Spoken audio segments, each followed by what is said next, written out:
being transmitted, and then it'll be recorded onto YouTube. So you should have received an email already giving you the address so that you can see the lecture again. But just do bear in mind that it's being transmitted, and I don't have control. I can't stop if you. So I have to warn you about that for ethical reasons in case you decide to reveal your personal secrets in a question or something. It's not very likely. Okay, so today we're going to be looking at learning and the brain.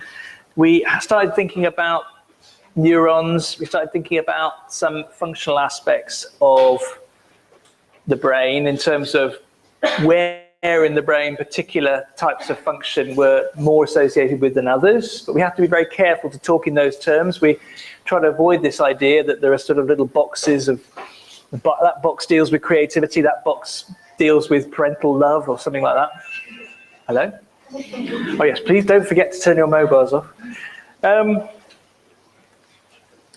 Also, as you may remember from last week, I'm trying to introduce some ideas about how neuroscience is connected to education at the same time. So I'm just going to encourage you to think about some of the learning, teaching and learning strategies that I'm using. And I'm doing that by asking you some questions at the beginning to think about. So today, I'm trying to reduce the text on my PowerPoint. You may have noticed that I've tried to do that. If you downloaded the PowerPoint slides a week ago, and now you're looking at them, you'll think, oh, there's slightly less information than there was when I looked at them last time. And the content is basically the same, but I'm trying to reduce the amount of text on my PowerPoint slides. Why is that? The other thing is I'm just going to test you a little bit on last week's work. Okay, I mean, you're coming up to a little examination. So I thought that it might be useful. And then I'm also going to be getting you to explain to each other what I've tried to explain to you. And you'll probably do a better job of it. But why am I asking you to do that? So, little things to think about. But yeah, okay, well, let's start off with what we did last week. And I just thought it would be helpful and fun to ask you these little questions here. So I think the best thing is if you think about the answer yourself, and then you can shout it out, right? So just think about, I do wonder what that part of the neuron is. Do you know what it is? Dendrites. Fantastic, okay. But I know that you're thinking, you're a little bit worried about this. You're thinking, oh God, I hope I've got it right. Am I confident enough to shout it out? You see? So you're testing yourself. Let's have a look at B here. So I wonder what that would be. I wonder what that might be. I get presynaptic terminal. Okay. It was pointed out to me by someone that actually it's only a presynaptic terminal if it goes onto a synapse, which is a good point, I suppose, because it might not have to. C, okay, do you remember what those are called? We didn't talk very much about them, but they're the bits that are not myelated. Nodes of Ranvier, yes, very good. And then we're moving on to D here. Oh, do you know what that is? That's a very important bit. Yeah, it's the cell body, it's the nucleus. That's very good. And then what about E here?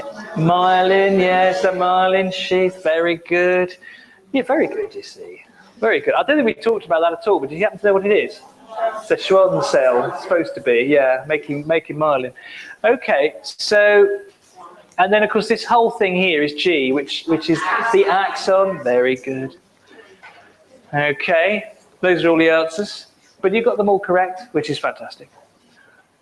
Those are the sort of things that I am going to be asking you. It'll be a question like that. Okay, now I wonder what X and Y is here. This is the sort of thing you've got to remind yourself about because it's very easy to get them the wrong way round.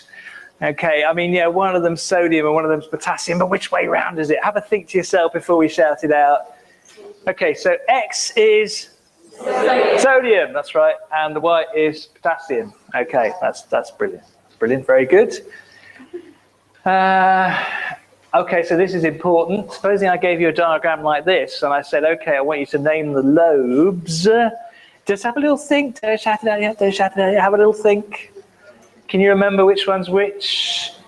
Okay, so A is frontal, B is, C is, D is. Oh, you're going to do so well.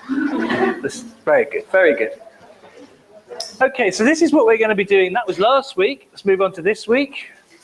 We're going to be looking at learning and the brain. This is we're calling it review, but actually we haven't done it yet. So we got the same slide at the end just to remind you, but this is a plan, a bit better way of putting it. That's what we're going to be looking at today.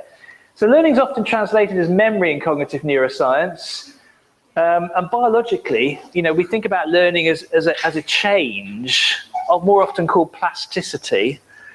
And that plasticity can be in terms of the structure, so one bit can get bigger, another bit can get smaller. It could be in terms of connectivity, or it could be in terms of the activity. So when you see somebody performing a task, the activity, the way the activity is distributed in their brain, that can be a sign of plasticity. By the way, you don't know any of this yet. Okay, well, maybe you do. But I'm just telling you what you're about to learn to prepare you for it. Networks can learn by changing the efficiency of their connections. Well, we did talk a little bit about this because we talked about a network thinking, you know, that if we can get the synapses such that they control the efficiency in the right way, then the input of a network can be very different to the output, and it can change it in a very helpful way. So a visual stimulus can get turned into a motor response, for example, but only if the efficiencies of the synapses are actually tuned in just the right way. And of course the tuning is the learning, if you like. So changing this connectivity, the efficiency of the synapses, is how we think about learning. And we're going to be learning about Hebbian synapses, which are a particular type of synapse. And they tend to respond to coincidence. So if there's activation on both sides of the synapse, then they start making that synapse more efficient. Chemical synapses, there are different types. I mean, the other type of synapse is electrical. I mean, I always tend to say, oh, synapses are chemical. Don't forget that, because it passes down, the information passes down the axon in electrical form, but when it goes across the synapse, actually that's a chemical process. But there are electrical synapses. We don't study them that much, but we don't know as much about them as we do about chemical synapses. They're a bit less efficient than chemical synapses. So generally, you know, in terms of cognition, it's the chemical ones we're most interested in.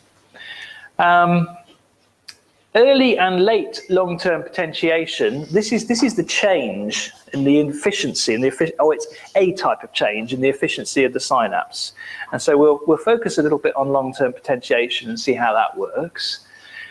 And we think that that's a basis for this Hebbian synapse. That's one possible basis for it. And if we've got a biological basis for the Hebbian synapse, that's good news, because actually mathematicians worked out a long time ago that the Hebbian synapse, well, I think it was Donald Hebb actually that worked it out, if a neuron can respond like that, then we do have a learning network that can adjust its efficiencies so that it learns. That's all about memory, and of course, is it about working memory? Well, working memory may be something slightly different to long-term potentiation, and we think about it in a different way. We think about it as a persistence in neuronal firing. And of course, I was asked a question, which was a good question last week, about what do I mean by the strength of an activation? And it's not the size of the action potential, because action potentials tend to be the same size. It's actually the frequency at which they're occurring. That's the strength of a signal. And what we see in working memory is that signal, the strength, that increase in strength of the signal tends to persist for some time. And memory and working memory, again, trying to emphasize this is distributed across the brain. It doesn't just occur in one place, but there are some places that are more interesting than others for that type of memory. And I have to say something about evolutionary psychology, even though I possibly wouldn't unless I was being forced to by the BPS, because I think most of it's a load of tosh. But there you are, that's my personal opinion. But I will say something about it so that the people who are doing BPS can feel, oh, we know a little bit about evolutionary psychology now. Okay, so let's talk about conditioning, because this is one of the most, this is like the simplest form of learning in many respects. And I can show you, I hope, unless I've taken it off the internet, a little demonstration of conditioning. This is a great website to go to. So Pavlov is often accredited a lot with discovering conditioning, and there's a little game on here that you can play. I usually get this wrong. I only do it once a year. I'm not very good at it, really. But let's have a go. Okay, so what I'm going to do is, I think I'm going to get these sausages. Have I started yet? You see, I told you I was not very good at this. I'm going to put that in there. Sorry? There's no sound. But you've played this before? Yes. Oh, okay. Maybe let's you come down here and do it. We're starting it because I'm rubbish at it. Come on down. Somebody who's played this before, come down and show me out. This is okay. I think I know this lady. This is Elizabeth. So Elizabeth, can you show? Because I'm rubbish at this.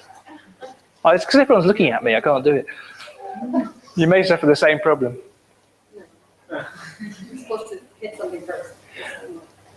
Yeah, I haven't got any sound on here, unfortunately, which is not very helpful. So I think what Elizabeth is trying to do is get when you press the bell or whatever you do, you press something and then you hit the food. You give him the food. Right. So every time he hears whatever you press, he'll know that you have to give him the food. Sounds reasonable. I'll just see if I can turn the volume up on here, because just in case that's all you need to do. Wait, let's see. I think I'm done. I think I might be done. Oh, really? Because I'm just getting the... Wait, I think I might be done. Yeah, I'm done. Ah, okay. So doesn't that mean now that if you... Oh, you got a diploma. Fantastic. So now if you play the sound, it salivates, even though there's no food there. That's the important thing, isn't it? Because it's become... It's managed to associate the sound with food. Okay, excellent. Thank you very much. A round of applause. Somebody who can much better at conditioning than me. Well done. Okay, so that's helpful. And you know, the simplest example of that really is what Elizabeth's been doing there, which is basically, you know, you play a stimulus, something which has nothing to do with food, like a light bulb, and then, you know, you give some food, and then after a while, you can just put the light bulb on, and even though there's no food, you're still getting this, what is supposed to represent a salivation effect. If you see it, it's sort of going, I think that's supposed to be salivation.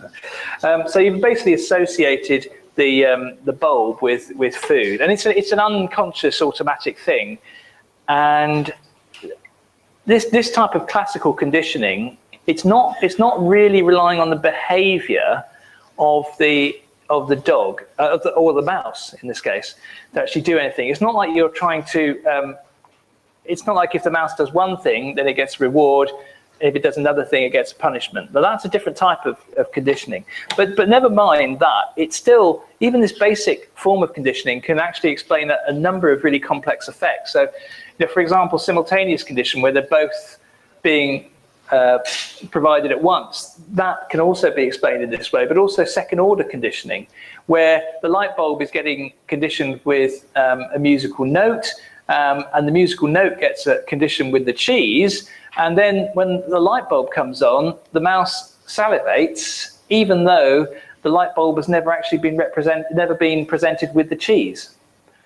So you're associating something which has been associated with something else. And actually there are many other types of learning that can all be explained in this way. And it's worth having a look at some of those. So that, for example, can explain why we sometimes get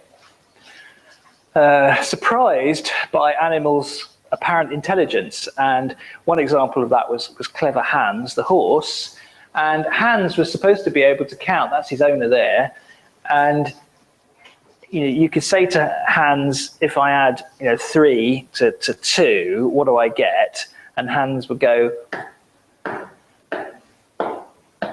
yay, 5, it can add up. What was really happening was that the expectation, you could tell from the expression on the gestures of the owner when it was supposed to respond. And because of that, it became conditioned actually to stop responding as soon as the owner reached the correct answer. So it looked as if that Hans was very clever, but actually it was just conditioning. However, I'm not trying to underestimate the intelligence and the ability to learn of many animals, or I would say of all animals actually. and some of them are particularly impressive. So in operant conditioning, which is slightly different to classical conditioning, another name for operant, by the way, is instrumental conditioning. And this is all about responding to reward and punishment. And it's about, if I do this, then this will happen. This is what you've got to learn if you're going to become conditioned in an operant manner. And you can see a very good example of this is with sheepdogs, where the owner is able to encourage the dog to carry out a whole series of quite complex maneuvers. And it really is as if the dog is listening and following instructions, and also combining those instructions with the particular context of these sheep. And surely that requires more of a cognitive construction. This is just not simple conditioned response. And so these sorts of examples suggest to us that there is some cognitive construct, some sort of map of how the dog should behave. It's not just about a knee-jerk reaction. It's not just about salivating when somebody brings in a light bulb, because the last time they brought in a light bulb there was some meat. It's something much more complicated than that. It's more sophisticated. I mean, this is a clearer example, is that rats and many other animals can take second best solutions when the first best solution becomes unavailable.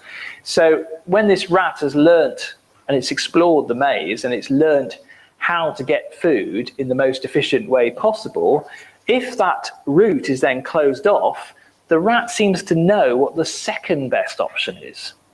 So it's not like they've just been conditioned to get the food with one route. They actually seem to be carrying in their head some sort of map of the whole system, because otherwise they wouldn't know which one to take.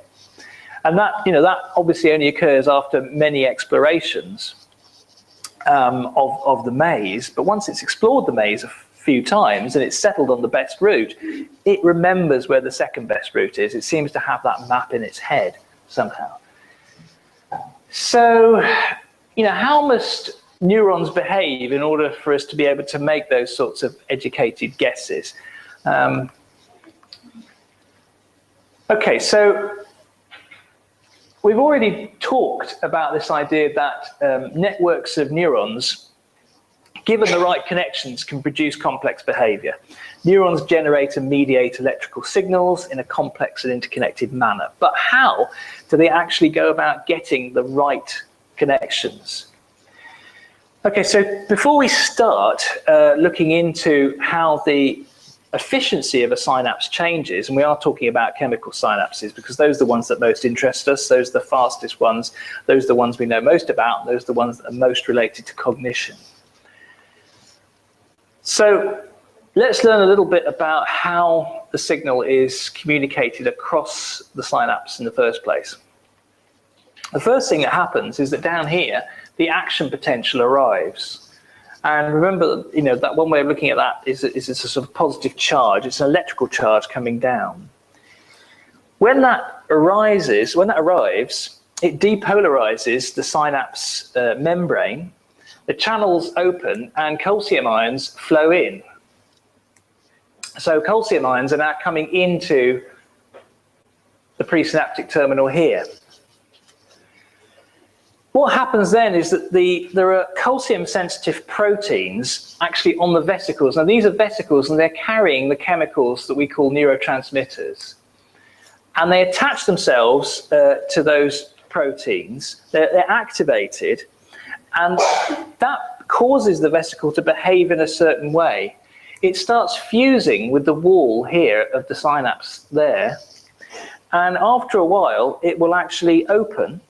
The neurotransmitter escapes through the wall, and these are the neurotransmitters coming out here.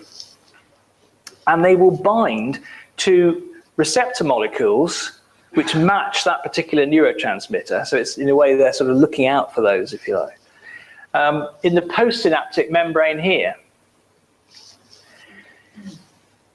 Now, once those neurotransmitters have arrived at those receptors, then that receptor molecule will activate the postsynaptic cell in a number of different ways. It will change the way in which it's responding. And actually, it can most of the time we think about that in an excitatory way, so it becomes more likely to produce an electrical charge. But sometimes it's actually an inhibiting effect and makes it less likely to produce an action potential. But it will certainly influence the likelihood of an action potential being generated here, which then gets transmitted, and we're back at the beginning again then, aren't we? And it's going on to the next synapse. And what happens to the neurotransmitter that's left over is that it gets either absorbed back again, or absorbed back again into here, and then constituted back into the vesicles, or it actually just gets cleaned up and broken down by various chemicals that are around. So, for example, with dopamine, there are particular chemicals, DATs, that we talk about that go around and actually clean up that particular neurotransmitter. And if you want to increase the amount of dopamine that's flowing around, then you actually deactivate those removers so that there's less rubbish collection. That means there's more neurotransmitter floating around.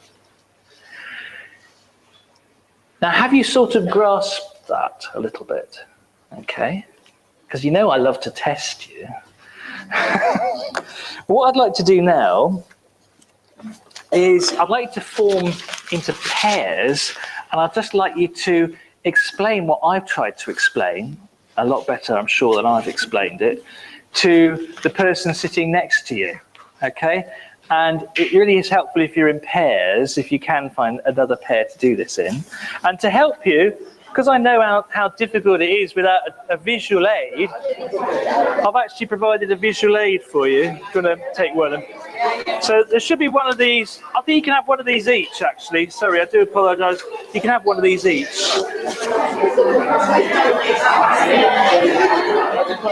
you want to pass those around, to pass those and pass them around.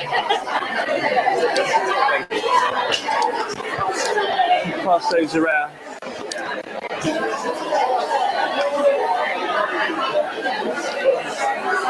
Everybody should have one of these, and are certainly enough.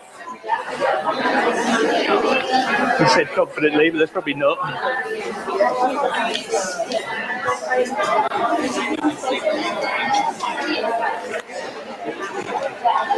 Thank you for Pavlov's dogs. I'm really rubbish at that, Pavlov. Thank you. Are there any left over?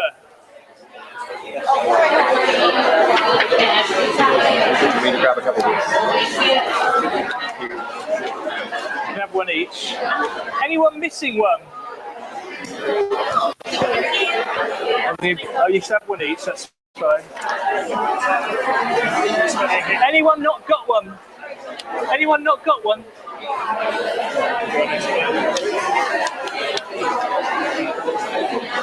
Thank you.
should it start signing a register and passing it back?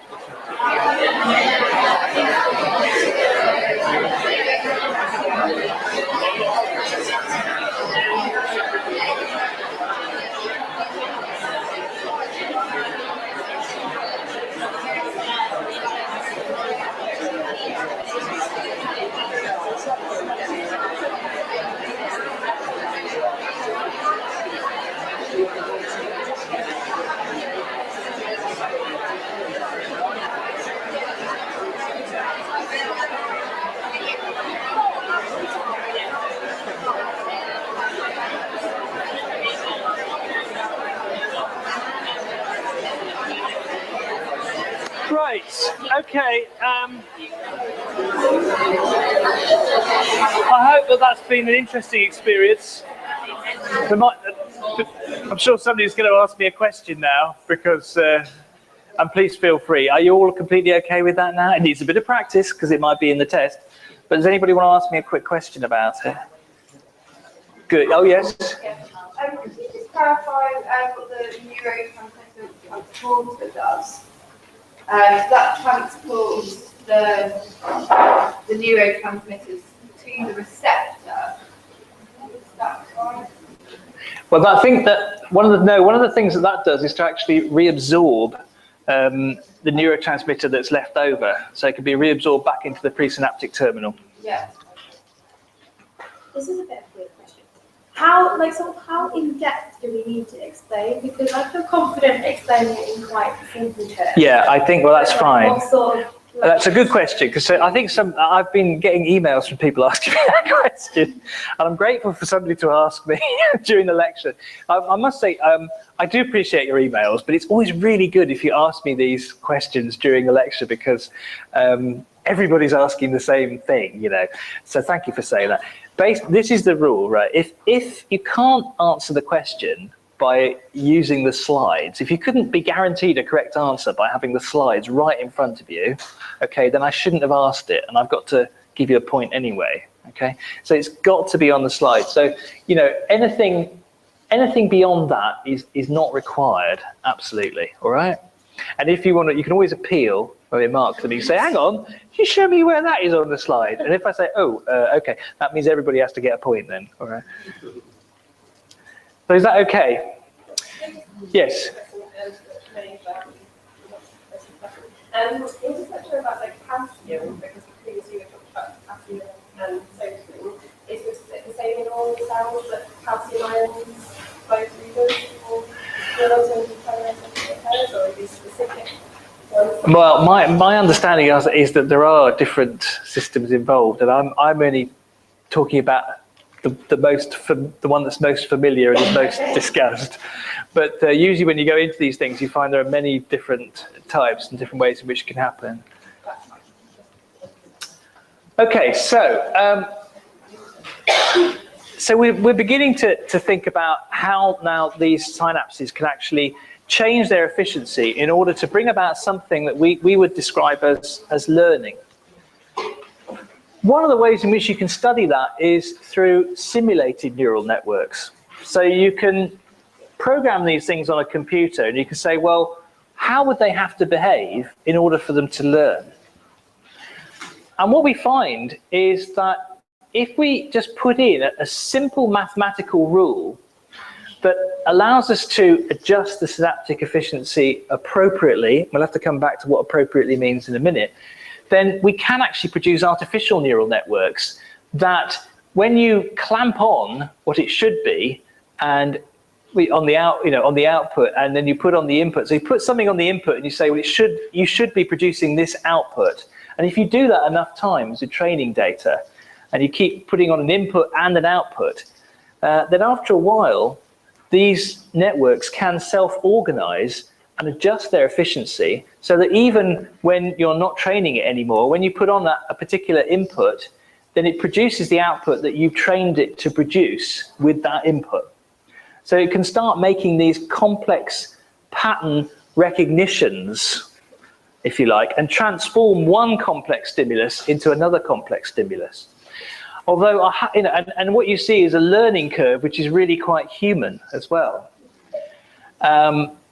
And you can also like sort of take neurons out, because that can happen biologically, you know, a few too many drinks, you lose a neuron, but you don't lose everything, hopefully. And you're still able to make a pretty good guess. No, sorry, less trivially, if you suffer some sort of brain trauma, it doesn't necessarily mean that your ability to do something disappears completely. You just become less good at doing it. It's called graceful degradation. And that's what we see with these artificial neural networks as well. We can take a part out, take a neuron out, and it doesn't work so well, but it still works. And even better than that, it can make good guesses. So you can put an input on that is similar to an input that it's seen before, but not identical. So it's having to make a bit of a guess, but it will make a bit of a guess. And that's very different to a computer, because you know if you put your password in and there's one bit that's different, you know, this is how computer programs work, as well. Anybody who's done computer programming knows this. If you put the full stop in the wrong place, nothing works. And you spend hours trying to find out where you put that one little thing that was wrong. But I haven't said what appropriate changes are, what the appropriate mathematical rule might be. And a very approximate form of that is neurons that fire together wire together. Now, this is often attributed to Donald Hebb, but actually nobody knows who it was that said it. But it's kind of true. Donald Hebb in 1949 suggested that when an action potential in the presynaptic neuron reaches the synapse, it causes release of neurotransmitter. We know that. This influences the postsynaptic neuron, and that may fire also. But if the postsynaptic neuron was already firing when the presynaptic neuron was releasing neurotransmitter, then the synaptic efficiency is increased. So if you're downloading, if you like, an action potential across the synapse onto a neuron that's already firing, then the efficiency of the synapse over which you're communicating that will increase. So, you know, neurons that fire together wire together. So the synaptic efficiency is the likelihood of being stimulated into further firing. It's the strength of the connection. And it seems to be something similar to a coincidence detector in that sense. It's detecting the coincidence that this one is already firing when you're firing onto it.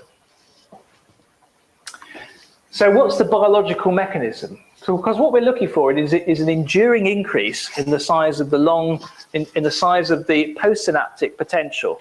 And that potential is measured by the rate of firing of the subsequent neuron.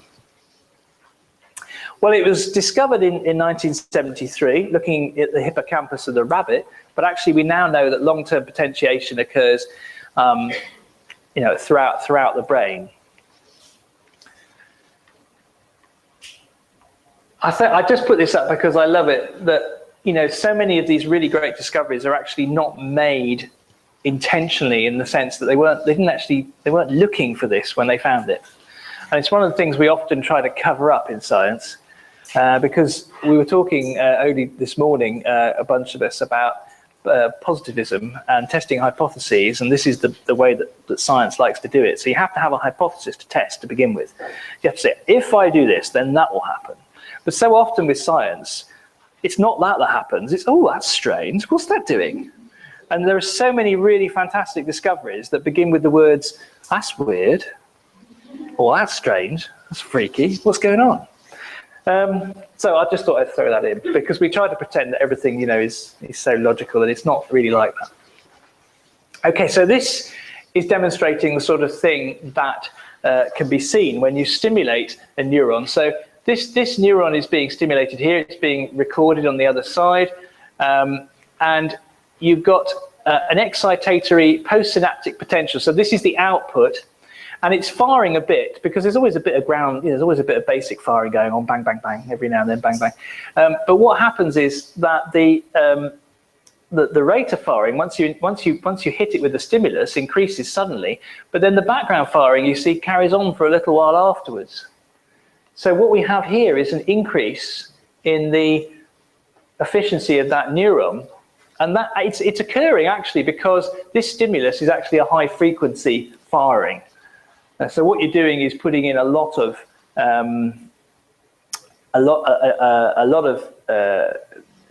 the coincidence in a way is kind of like with itself, because you're putting in multiple firing from one synapse, but actually it occurs, so it's one single pathway stimulation of the synapse, but it also occurs if you're introducing additional firing on and making that post-synaptic neuron fire from a different direction. So just because you're putting in all the stimulus onto one synapse, it's also true that you can get the same effect if you're actually putting onto another synapse, so the neuron is firing already as a result of being stimulated through another synapse. The important thing is that if it's firing already and you're firing onto it, the rate of firing increases. I gave you a little bit too much experimental detail.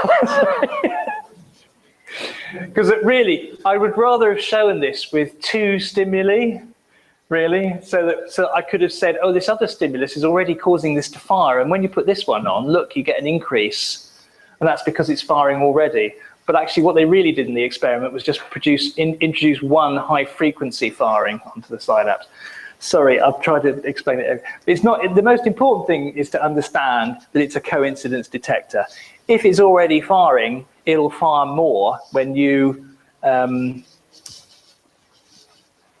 send across a signal across your synapse onto that neuron. Okay? Good? Excellent. Do you want to ask a question? Please do. Yes, go on. Well, we assume the efficiency must have increased because at this point the stimulus has stopped. Okay, so it's not like there's anything more going into the neuron, and yet it's still firing more. So that must mean that whatever was going into the neuron before is now coming through more. So we think, oh, the efficiency has increased. Yes. So what exactly are you measuring? Well, we're measuring. I mean, it says EPS field rising slope, but I think, you know, the way to think about it really is the rate of firing is the most important. That's the strength of firing. It's the number of action potentials that are coming through. So there are other types of long-term potentiation. Now, I've talked about one type, which is the coincidence detector. This requires simultaneous pre- and postsynaptic depolarization, the fire together, wire together idea. This is the Hebbian long-term potentiation, the Hebbian synapse. But there are other types which we don't really need to go into. Okay, so let's have a look at now, and you'll notice on the back, I can see people looking at the back. Oh, look, it looks well. We're going to have to explain this in a minute. I better pay attention. See how it works? Okay.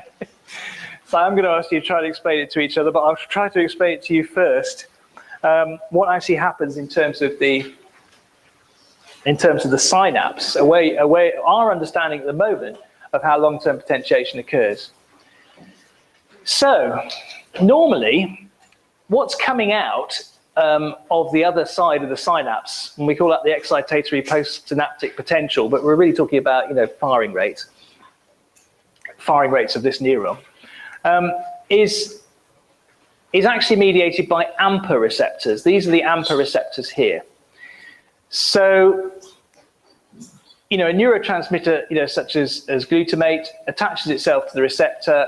It allows ions to come in and out. And because of that, it's increasing the likelihood of this firing. So this is the normal state of affairs for an AMPA receptor. So when so it's mediated by AMPA receptors. This is the normal firing of the postsynaptic neuron, and it's and those are actually glutamate receptors. So they're waiting for glutamate to be released from the vesicles here. Across the cleft into these little locations here on the receptors, which then cause these to open. Now, there are other receptors here, which are NMDA receptors, and they could do a very similar thing, but they can't because they're blocked by magnesium ions. There's something stopping the ions from coming in and out.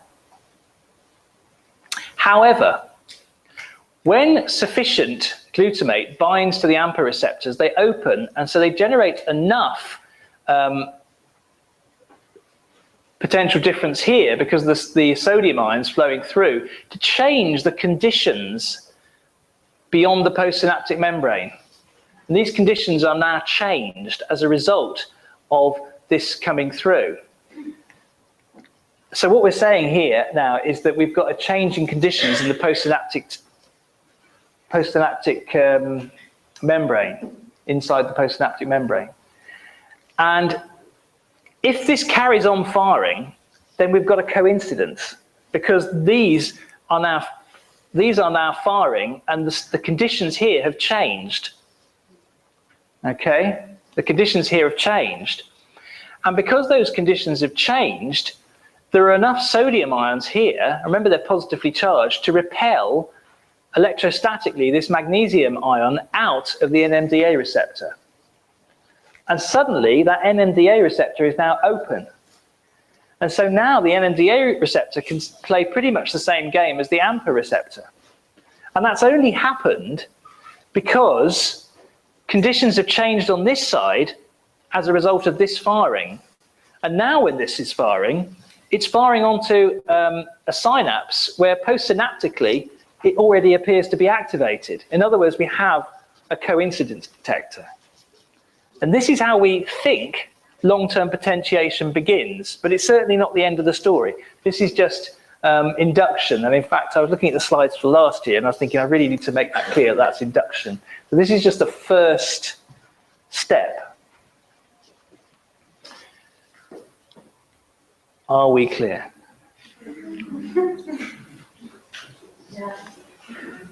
Okay, well, if we're not clear, so I'm going to ask you to explain it now to your friend, okay?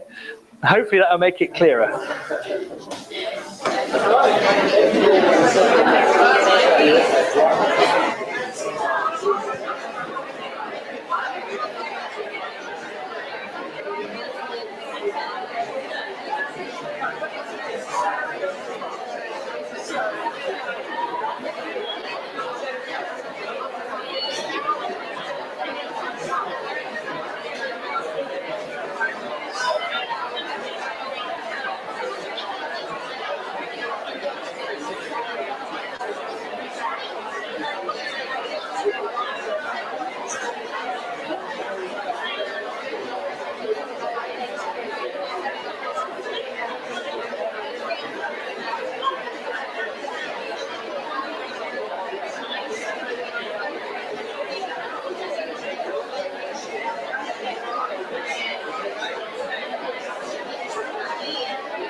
I'm sorry.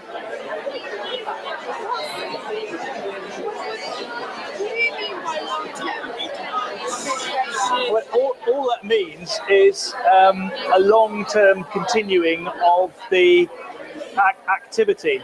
Right. So how do you get what's happening? I don't understand why it's happening. It's happening. So this action potential here is continuing for quite some time. It's not just going off. Okay. And because that's continuing for some time, this is becoming changed.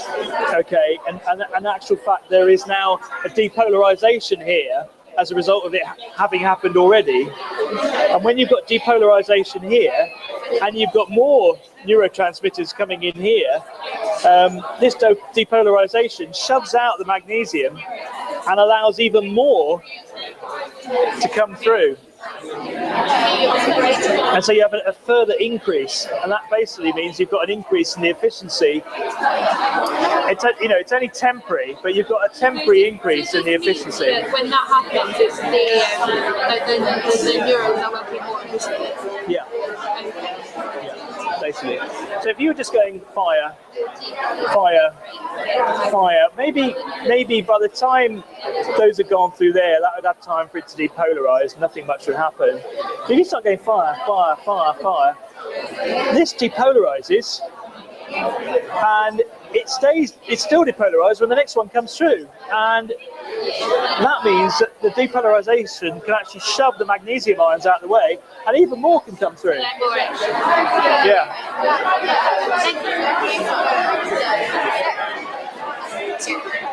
Hello. So with these two, Yeah. when that one gets rid of the magnesium, Yeah. why doesn't that then I'm not sure actually which way it goes, to be honest. I don't know if it goes that way or that way, but it comes out anyway, yes. why doesn't it become an ample? Why does it still keep its Oh, because it's actually because of it's a protein, and so it's a different protein structure. It's a different shape, actually. Yeah, yeah.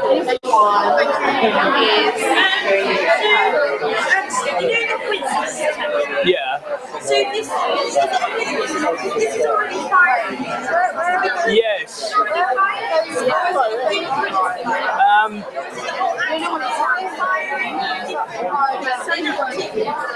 It's a coincidence detector because the first one is firing onto it, the presynaptic terminal, and actually the postsynaptic membrane is already quite depolarized.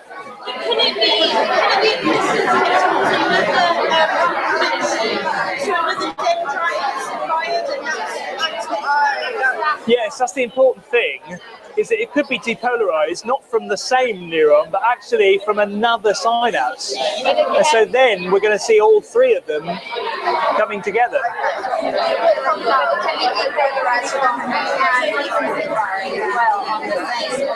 Yeah. Yes. Yes.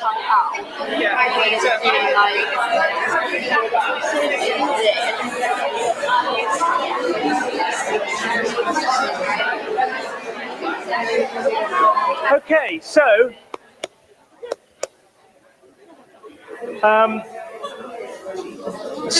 again, I realize that the experimental note I was trying to explain is quite critical in a way, because what we're looking at here is the beginnings of long-term potentiation, and the coincidence here is that this has been firing so much that this is already depolarized while this is firing. But actually it could be depolarized because another synapse is receiving activity. So then we get everything starting joining together. Whatever's firing together starts getting wired together. Well, but it's very temporary. We haven't got to the more permanent bit yet. Yes. Sorry? In that case, when everything begins. When does it end? Why doesn't it just go more and more and more and then blow up, you mean?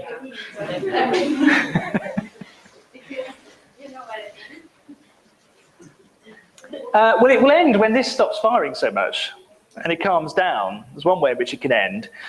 And in actual fact, if that happens, from what I've told you so far, nothing permanent will have really changed here. Okay, so we actually need something which is more permanent than what I've just described. What we're looking at the moment is a very kind of instantaneous change in the efficiency with which this synapse is operating.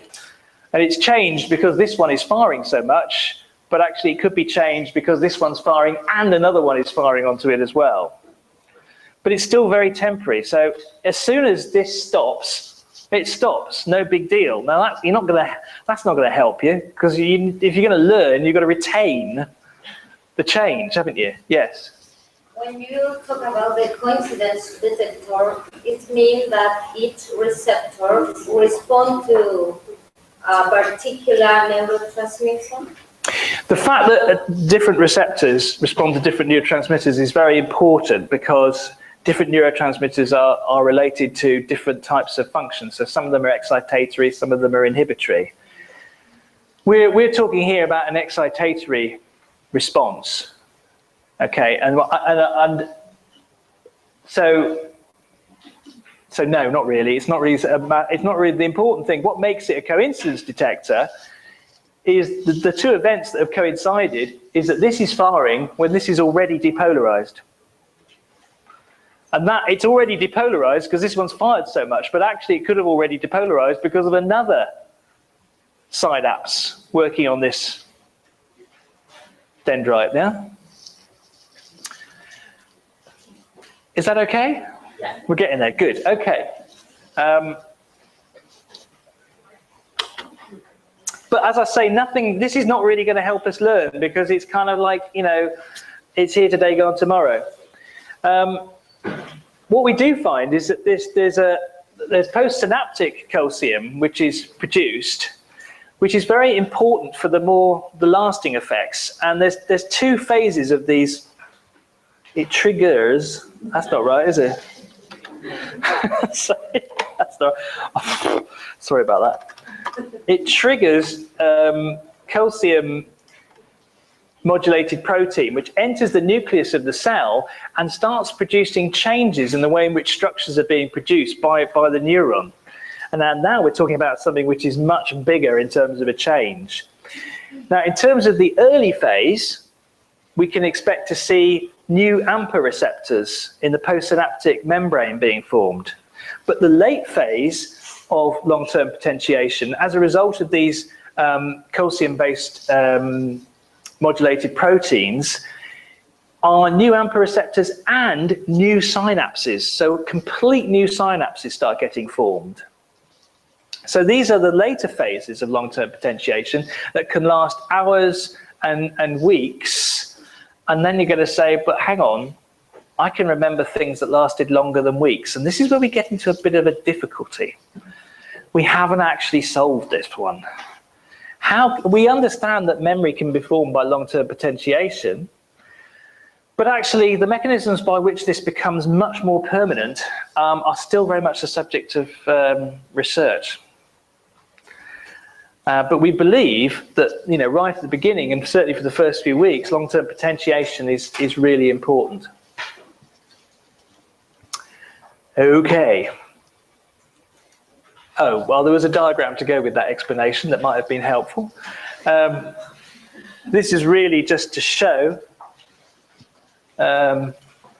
It looks terribly complicated, but it's not really, because all I'm really saying is that calcium released here as a result of this influx is producing a colmodulin, which is a calcium-based protein which causes the nucleus to start operating and making new structures. So proteins are related to structures and the shape of things. And we get new AMPA receptors formed, and in late LTP we actually get whole new synapses formed as well with new NMDA receptors and new AMPA receptors. Okay, and that's long-term potentiation. Is it learning? Well, we know that short-term memory to long-term memory, sorry, that's what that means. I should probably have said that on the text.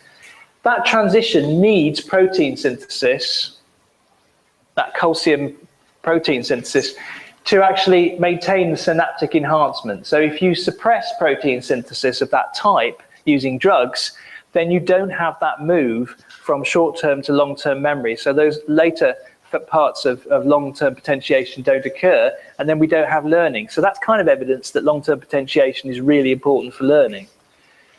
And mice treated with NMDA receptor blockers don't seem to be able to learn, so that's more evidence. You can see it's a bit circumstantial though.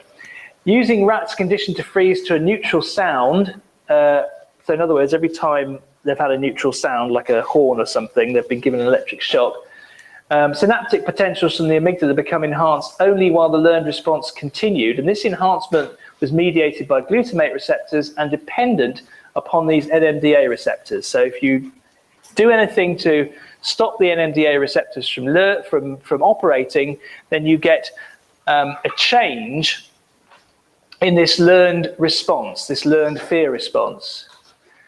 But, you know, this is animal research, and of course we're more interested in humans. And can we see long-term potentiation occurring in the brain of a human? No, we can't, not at the moment. And it's kind of interesting because most neuroscientists, if you ask them what's the basis of long-term potentiation, they'll tell you that it's, sorry, what's the basis of learning? They'll tell you it's long-term potentiation. But actually there is, this is still work in progress in many respects. And I should also mention that there are other learning mechanisms such as long-term depression. So that's more about a reduction in firing rates, for example, in the perirhinal cortex, which is very important for face recognition. Once you get to know somebody's face, you actually get a reduction in activity in the perirhinal cortex, and that's to do with long-term depression. And we also know that new neurons can be born. I haven't mentioned that. We used to think that you were born with your life stock of neurons, but it's not true. You carry on producing, you're able to carry on producing neurons during your lifetime, particularly in the hippocampus, which is very important for encoding memory. Again, this is very much work in progress. You're going to ask me, well, how can I get some more neurons? It's a question we're all asking. Well, I listened to a sort of state-of-the-art presentation about this, and my understanding is, I don't really want this on camera because I've probably got it wrong, but I think if you run around, you make yourself really hungry, and then you give yourself some mental tasks which really tax your brain, apparently that can maintain the neurogenesis, that can help sustain the natural processes of neurogenesis, and you're more likely to generate new neurons. But they haven't tried that yet, but they've certainly linked it to hormones to do with feeling hungry and mental challenge. But it's very much work in progress, so don't take that too seriously. But it'd be an interesting topic for your assignment if somebody is interested in doing it. Okay. Loo break. You can come back here in 10 minutes. We'll have a 10-minute break.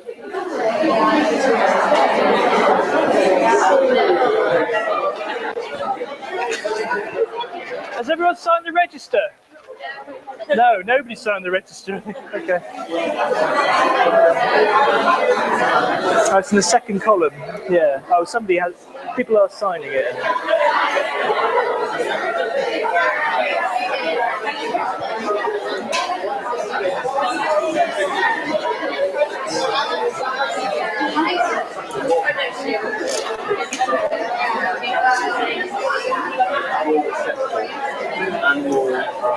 Whether that was all the walking, how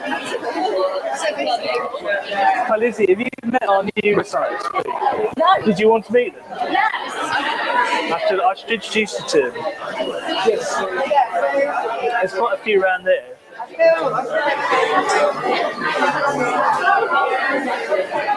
Yeah, there's quite a few of them actually. Yeah. They are, like birds of a feather, they are flocking together. This is Lizzie Fleming, who's a part-time student, so she's been on the course for a couple of years. I've got to remember everybody there. Here we go. Maria's from Chile, Elisa is from Greece, Iona's from Greece, Tonya is from Greece, and Carola is from Uruguay. And these are the new recruits, so they've just arrived today from the Dominican Republic. Elizabeth, Fatima, and Patricia.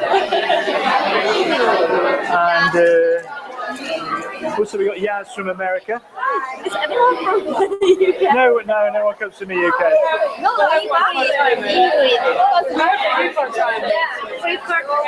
Part-time is from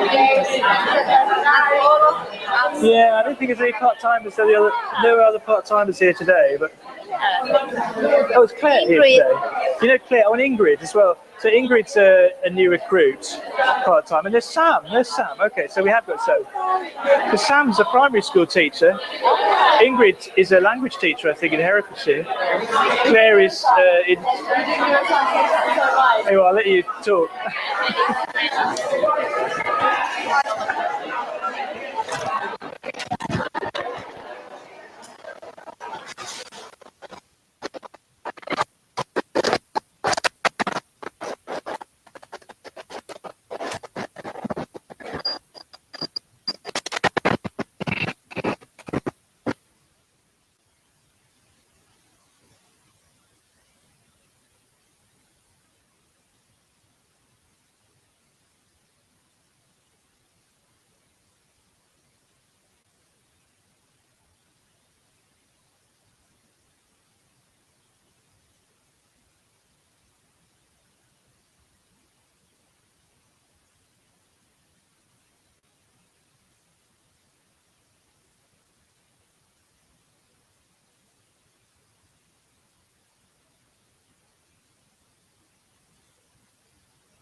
Good.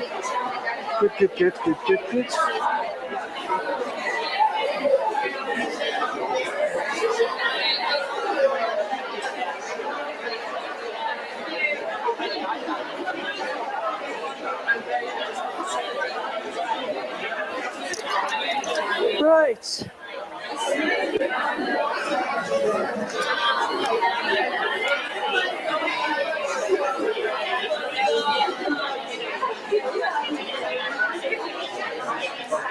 Are we all okay? Are we all beat the loo? It's like having a little kids. Have we had our last wheeze?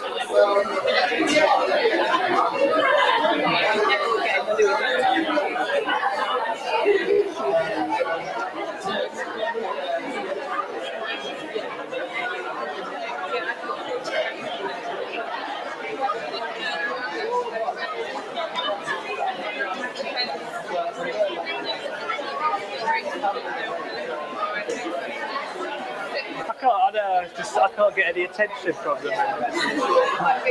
I'll have to use my old school teacher thing.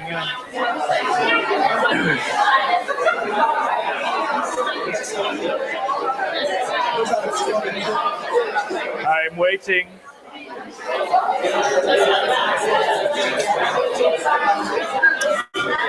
We do have to get on, guys. We do have to get on. Come on. Come on.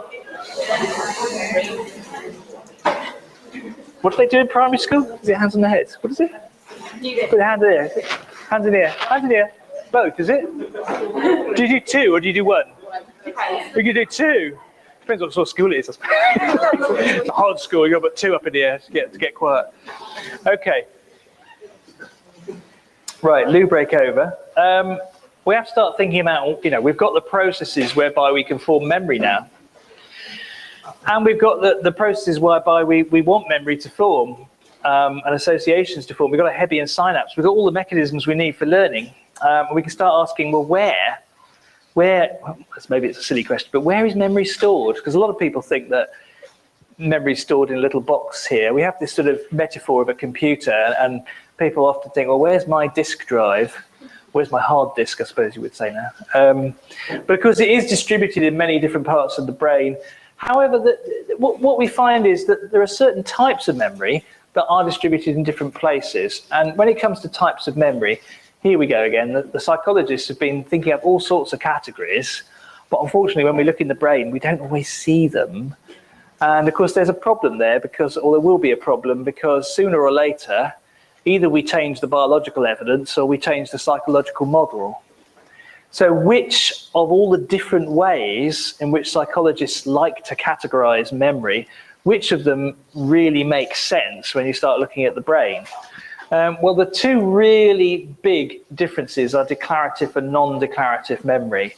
So memory that you can say, I remember the Berlin Wall falling in I shouldn't say that because I can't remember when it was now. In the 1980s? I can't remember it. Oh, 90s, I can't remember it actually.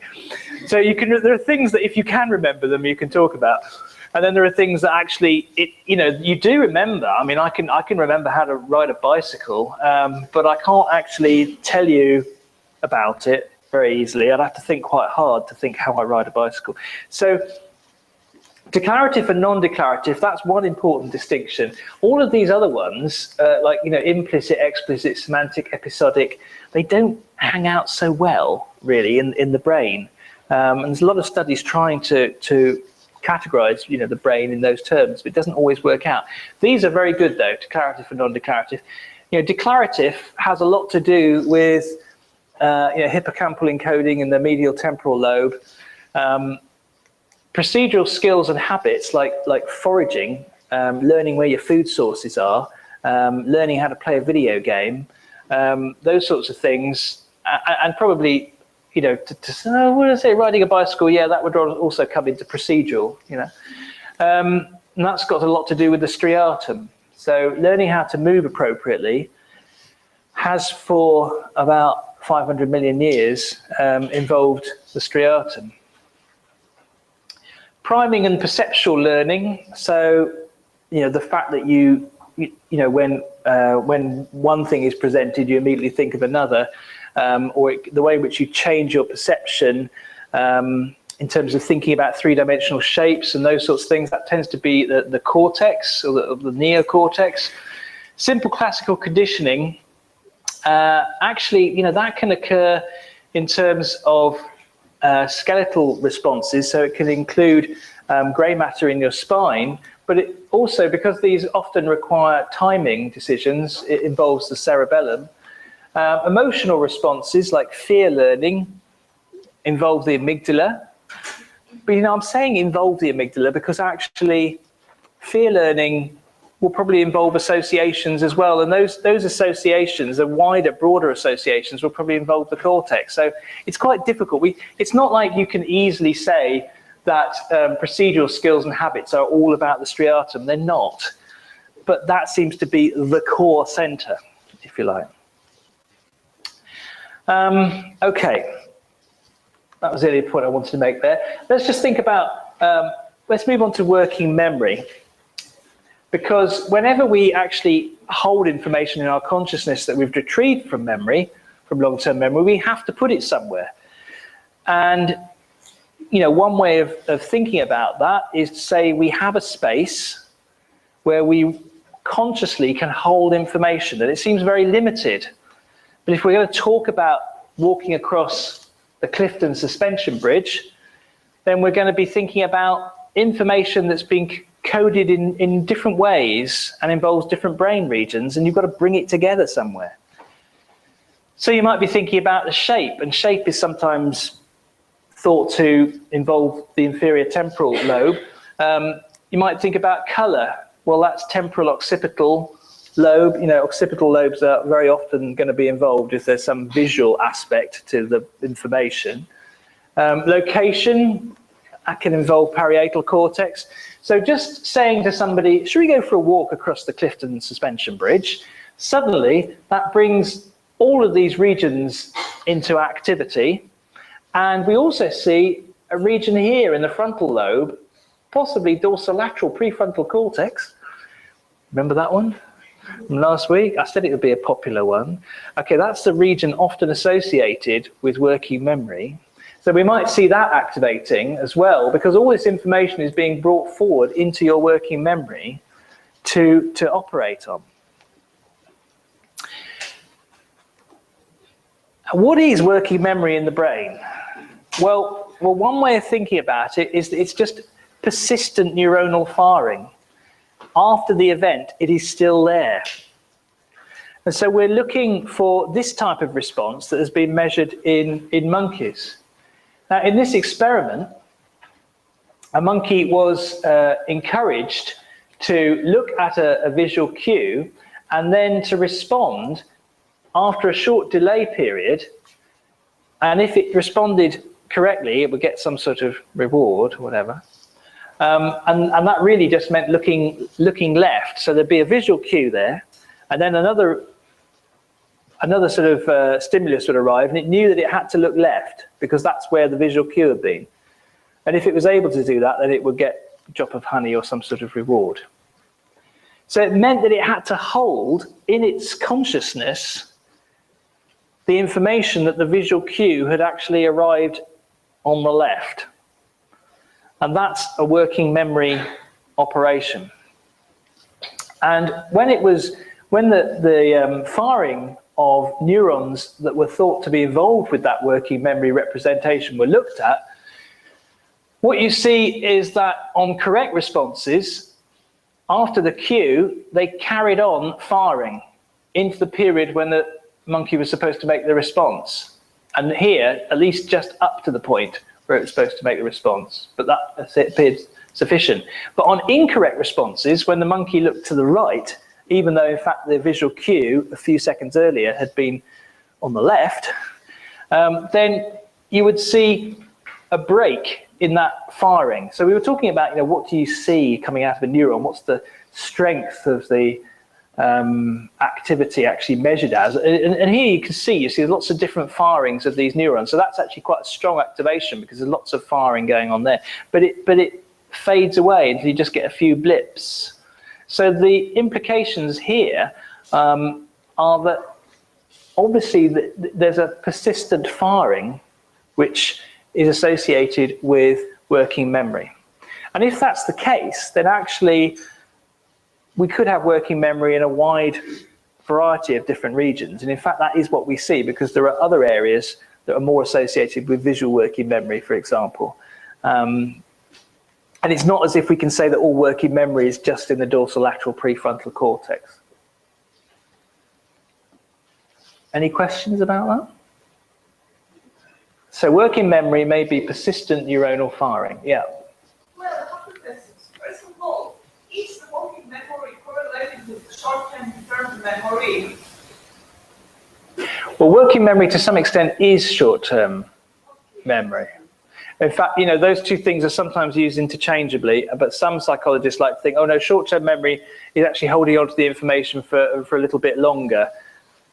But I think in this conversation, it would be confusing to talk about short-term memory and working memory together. What was your second question?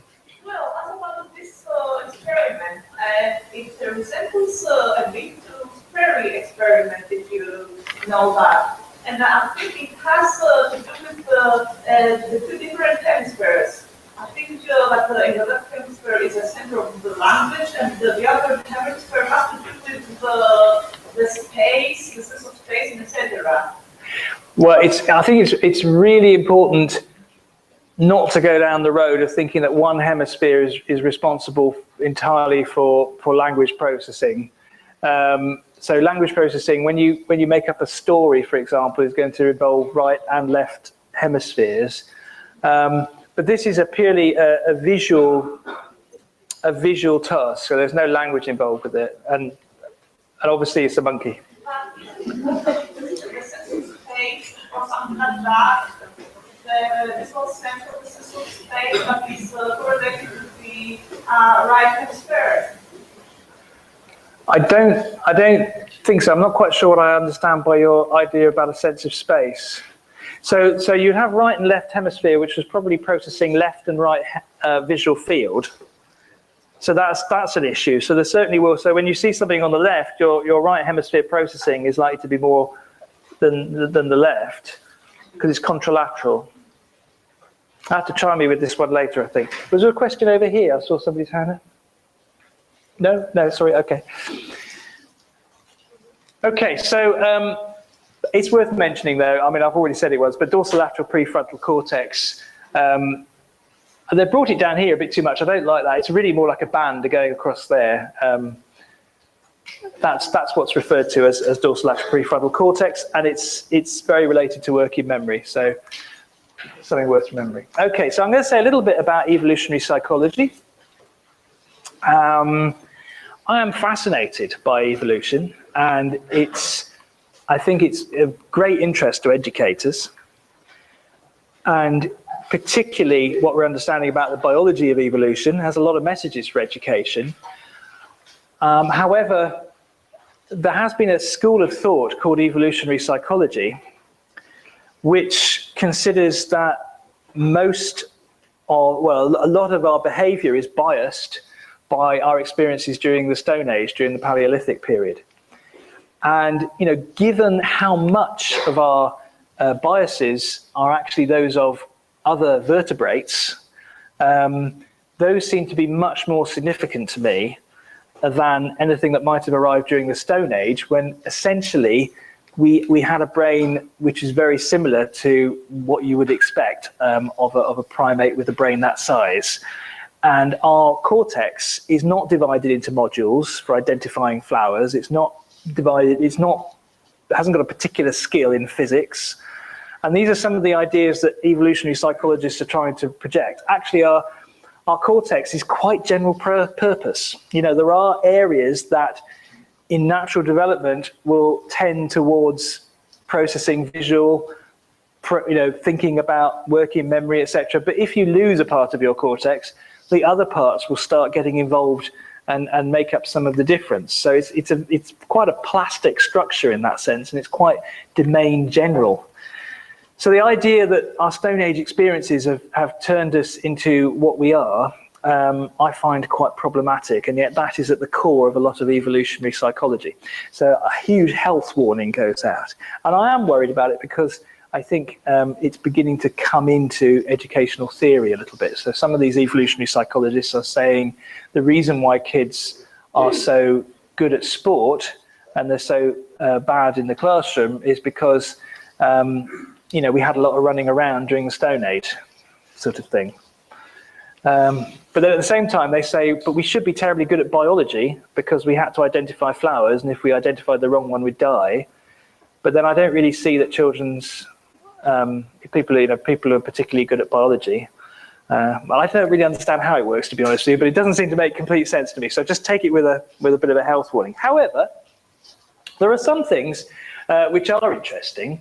They don't necessarily go back to the Stone Age. They probably go back to some time before that. And we can look at them. And the idea is of evolutionary psychology is that you look backwards in time and you say, well, you know, if we're behaving like this, well, why on earth would we be behaving like this? So, for example, sugar is a good example. We're attracted to sugar. And it's a bit of a problem. It's for me anyway. So it doesn't seem very adaptive, because if I let myself go, my teeth are going to fall out and I'm going to get even fatter than I am. So that's not really a good idea. So why have I got this instinct that I have to wrestle against every day? Well, probably once it was adaptive, and we have to ask ourselves that question, because you could come to the conclusion that we're all just a bit warped. You know, why would we be attracted to sweet things? But of course, fruit and berries, that was the natural sweetness, and the honey that we were seeking a long time ago. So it was adaptive a long time ago, and that justifies our instinct to be attracted to sweet things. And so thinking back in time helps us provide a rationale and makes us look at particular explanations as being reasonable or unreasonable, and particular behaviors as being you know, the basis of particular behaviors.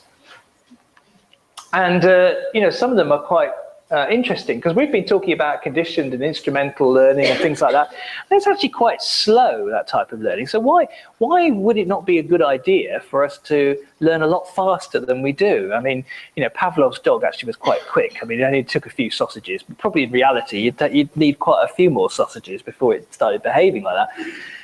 And it seems quite slow. And of course, one of the reasons for that is that obviously for this type of learning, we need to avoid spurious connections. Otherwise, we could get completely the wrong impression.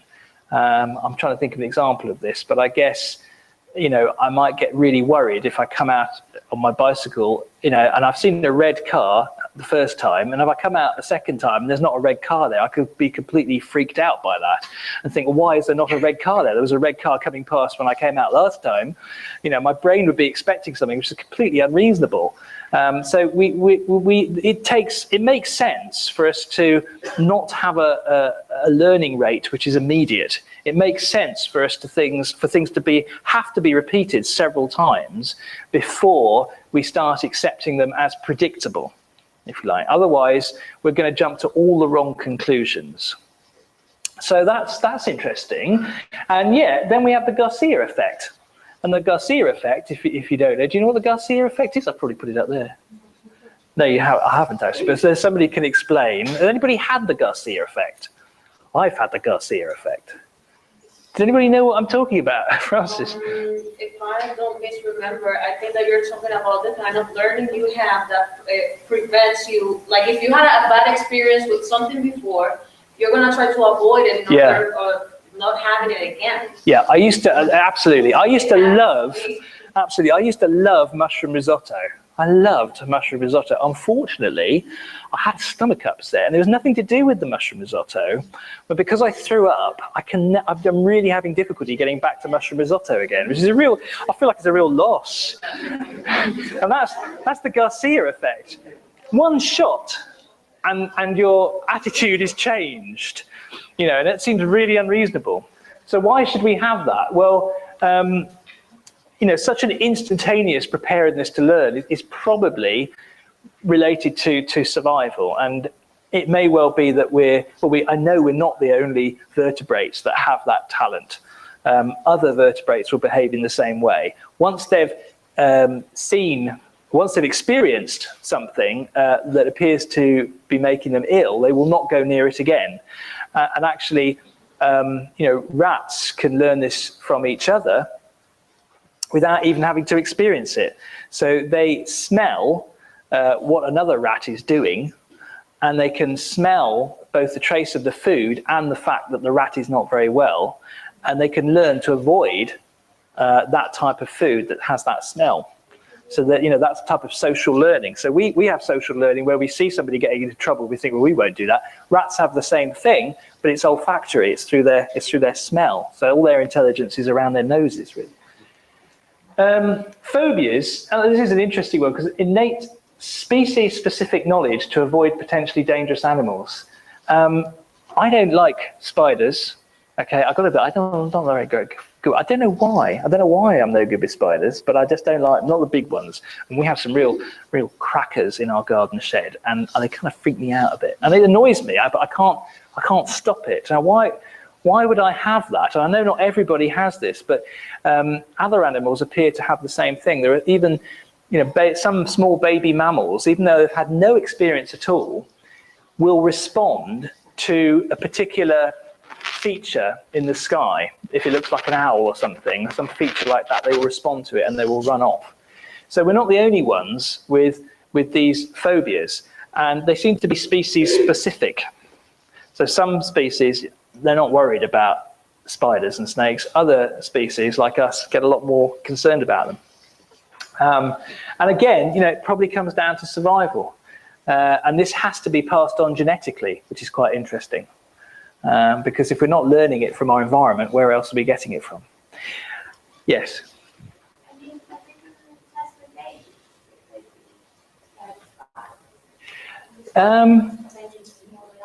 Yeah, I think babies are not. I think this is one of the strange things about it. I think sometimes it's actually got to be triggered by somebody else's response. So it's not completely genetic, but certainly there's a massive preparedness for it. So I do remember that I saw my mother being terrified by a garden spider, and I'm sure that's probably had something to do with it. Yeah. But there still has to be a preparedness that I have to have brought in to life with me as some sort of level of genes. Okay, sorry, yes. The point that you made about the innate characteristics that made me think about Darwin's habits, Darwin's study about habits, that they are habits, but actually we transmit them genetically. So it's kind of yeah, it's very difficult, this untangling what is genetic and what is environmental. But yeah, I think most of what we do tends to be a mixture of both. But it's an interesting question. Yes. Yeah, to divide those up and look at them, would it be fair to say, as a rough assumption, that maybe genetic expression could provide the observativeness necessary to look around you for potential threats and observe the reactions of others, and then formulate ideas of what those threats are? So, except that if I saw my mother responding to a bicycle, I don't think I would have been terrified of bicycles. So there has to be some element there. There has to be some interaction, doesn't there, between genetics and environment, I would think. Could that simply come down to common sense?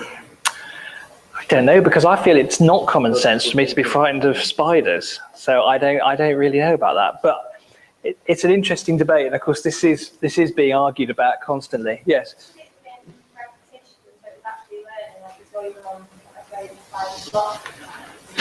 My mum listens to these lectures. I'm sorry about this, Mum. I wasn't expecting to discuss you so much. Get over it. Yeah, go. Sorry.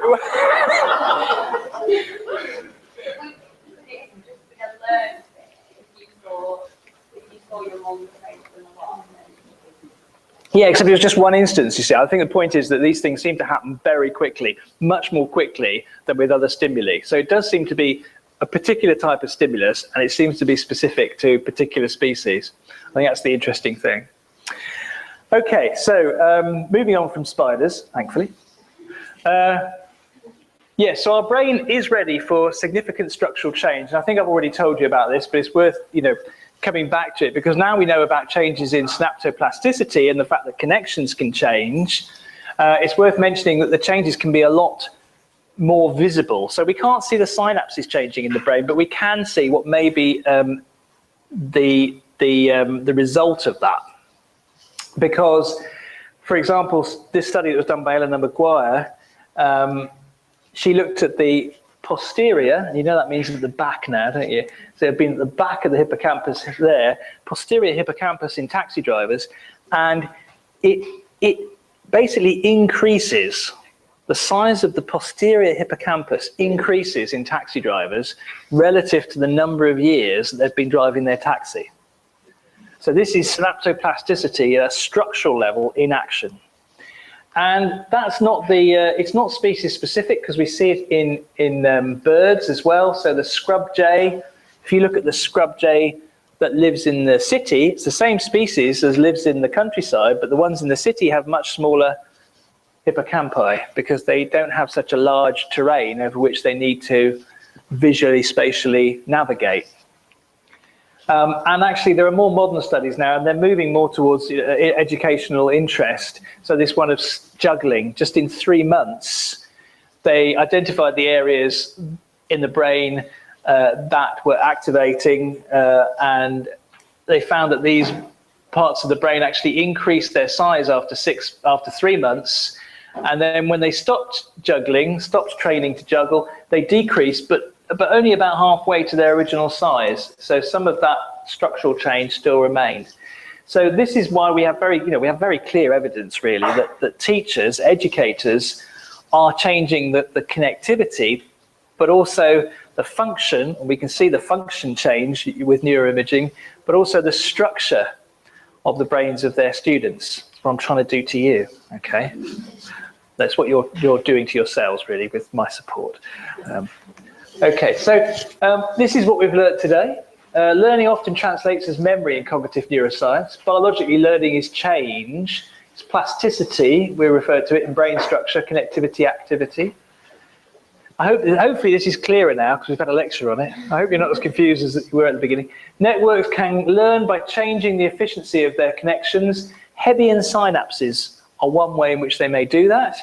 There are other types of synapses, other models, but that's the one where actually we're looking at simultaneous pre-post excitation. They're coincidence detectors, and we know that you can learn with coincidence detectors.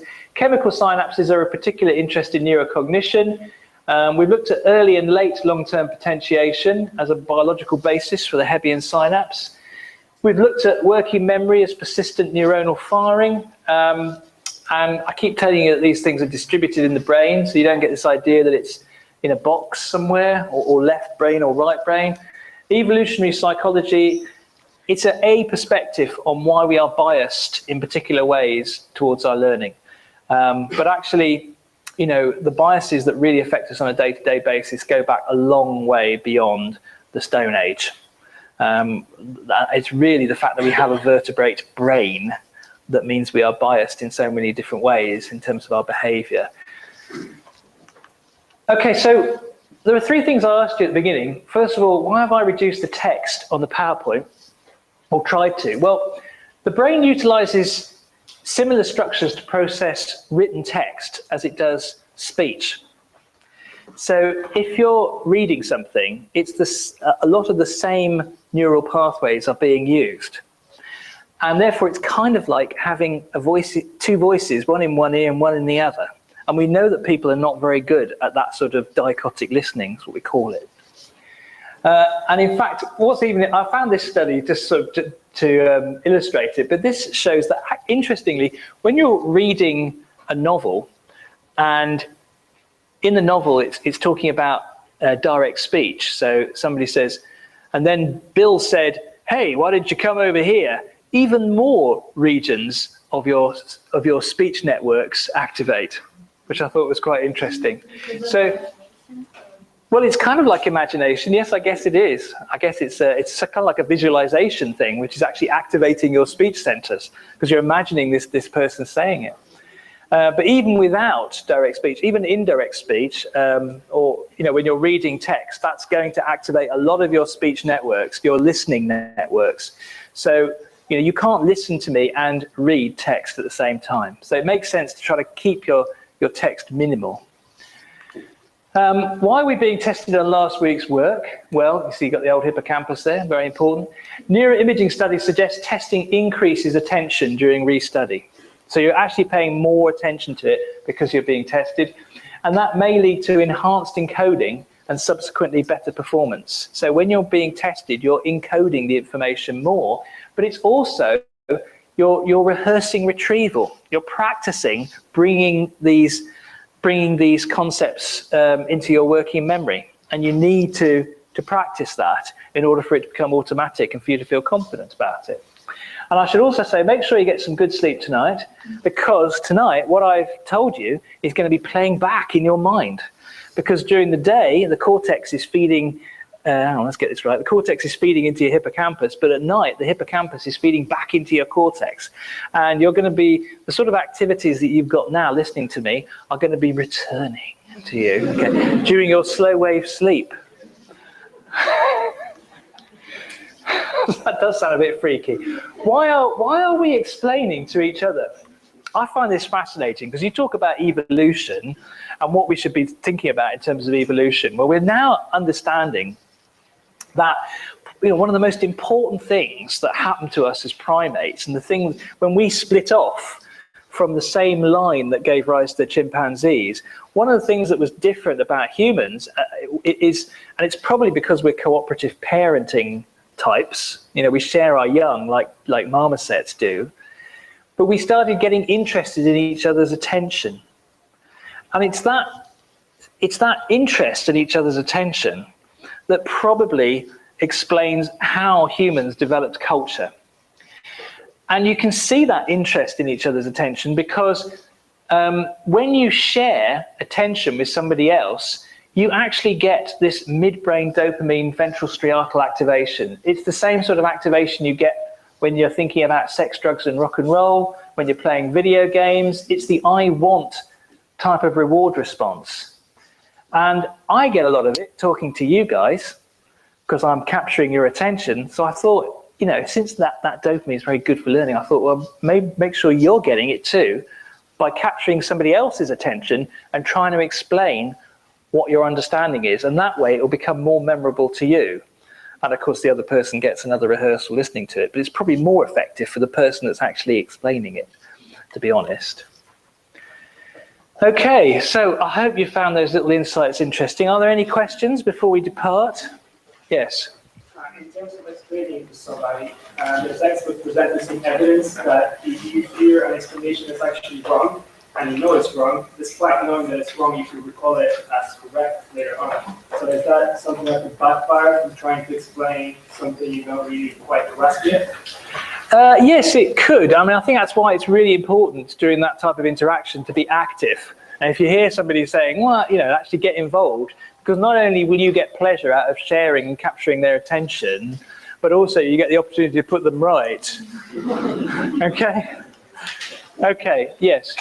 I was thinking about that example you used with the juggler and the plasticity of the brain and the fact which also yes. the way it's adapted. Yeah. So it rose, and then when he stopped, it fell. What longitudinal data is there on how permanent those changes can be? For instance, in that case, over a longer period of time, might it fall back? Well, you can certainly see differences in brain structure according, in late life in relation to the amount of education that somebody's received.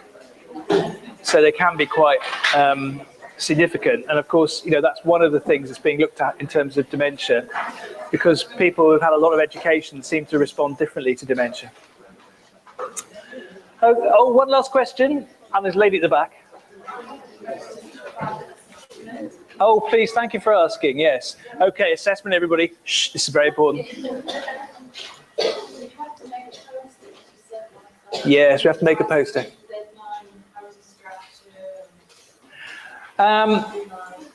Well, the deadline, I think, is in the timetable. If you look at the... Oh, you're not on Blackboard? It is on Blackboard, isn't it? Yeah, I think it's under course information. So there's a schedule. It's entitled schedule. And if you look on there, there's a little star that says, so it's indicated on there, I think. Yeah, but on my Blackboard, it doesn't show anything. Like on this unit, it doesn't show anything. Oh, well, that's really wrong, because I don't think... So I think we've got to sort that out.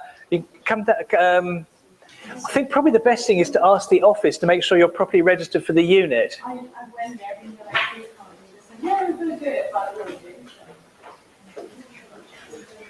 I think the best thing is if you email me, then I can forward that on and say I'm very worried, and then I'll know your name and I'll get it done, because I think I do need to contact them about that. Is there anybody else who's having that problem? Okay, I'm relieved in a way. Was there another question you had to ask? Was there another question? Hello, was there another question you were going to ask about? That was it. Any more questions about this, the test or anything like that people want to ask me? I know people fret about it. It's much better you ask now than email me, because then only one person knows the answer. If you ask me now, everybody knows. It's the week after next. Yes. And it's just on the first few sessions. It's just on the first 2 sessions? No, it's good to check. Good? Yes? Only what's on the slides. If it's not on the slides, I can't ask it. Okay. No, it's multiple choice. A, B, C, or D. So you've got to get 25% correct, haven't you, really? Okay, see you then. Have a good evening.